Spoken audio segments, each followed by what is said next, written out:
छाया का रहस्य। सर्दियों की ठंडी रात थी। हवा में ठंडक थी और चारों ओर सन्नाटा पसरा हुआ था। गांव के किनारे एक पुराना वीरान घर था जिसे लोग छाया हवेली कहते थे। यह हवेली कई सालों से खंडहर में तब्दील हो चुकी थी और वहां जाने की हिम्मत कोई नहीं करता था। गांव में अफवाह थी कि वहां कुछ अजीब होता है।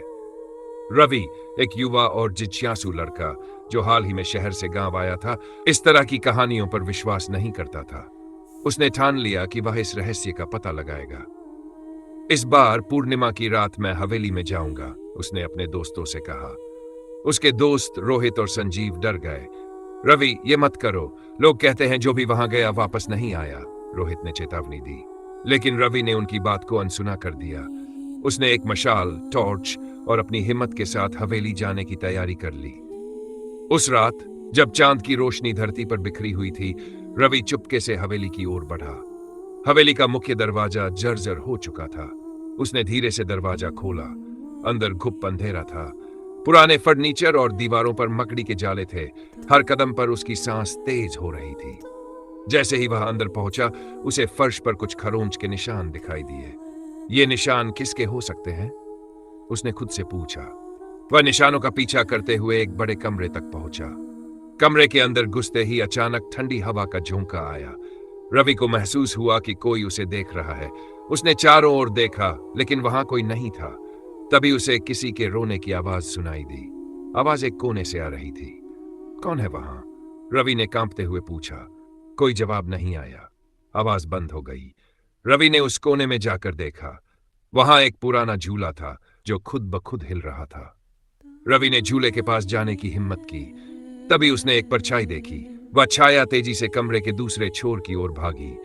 रवि ने उसे रोकने की कोशिश की, लेकिन वह गायब हो गई। यह क्या था? वह सोचने लगा, लेकिन उसने हार नहीं मानी। उसने सोचा कि वह इस छाया का पीछा करेगा। कमरे में एक पुराना लकड़ी का दरवाजा था जो नीचे तहखाने की ओर जाता था। रवि ने दरवाजा खोला। नीचे घुप अंधेरा था। सीढ़ियां चरमरा रही थी। उसने टॉर्च की रोशनी में नीचे उतरना शुरू किया। तहखाने में अजीब चीजें थी, पुराने खिलौने, किताबें और टूटे हुए आईने। लेकिन सबसे अजीब बात यह थी कि वहां एक दीवार पर किसी लड़की की तस्वीर टंगी हुई थी। उस लड़की के चेहरे पर डर का भाव था। तभी रवि को एक डायरी मिली। उसने उसे खोला और पढ़ना शुरू किया। डायरी में लिखा नाम नंदिनी है। मैं इस हवेली में रहती थी, लेकिन यहां कुछ गलत हो रहा था। मुझे यहां से भागने नहीं दिया गया। अगर कोई ये पढ़ रहा है तो मुझे न्याय दिलाओ। डायरी पढ़ते ही रवि के रोंगटे खड़े हो गए। वह समझ गया कि इस हवेली में किसी लड़की के साथ कुछ बुरा हुआ था।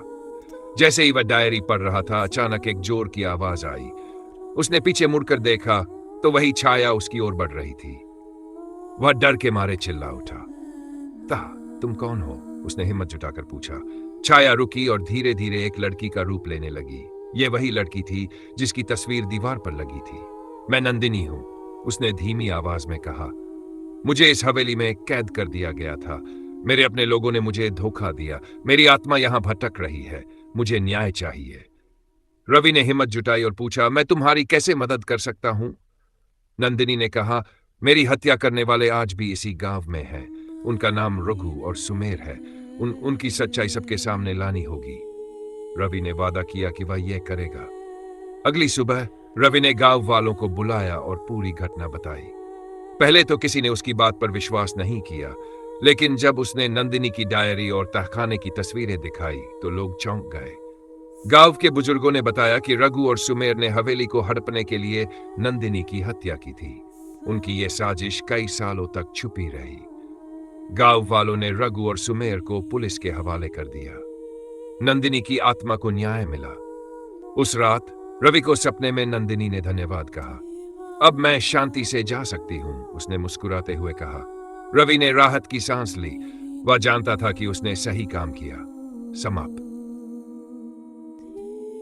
दोस्तों, ये थी आज की रहस्यमय कहानी। क्या आपको यह कहानी पसंद आई? क्या आप भी मानते हैं कि सच्चाई हमेशा सामने आती है?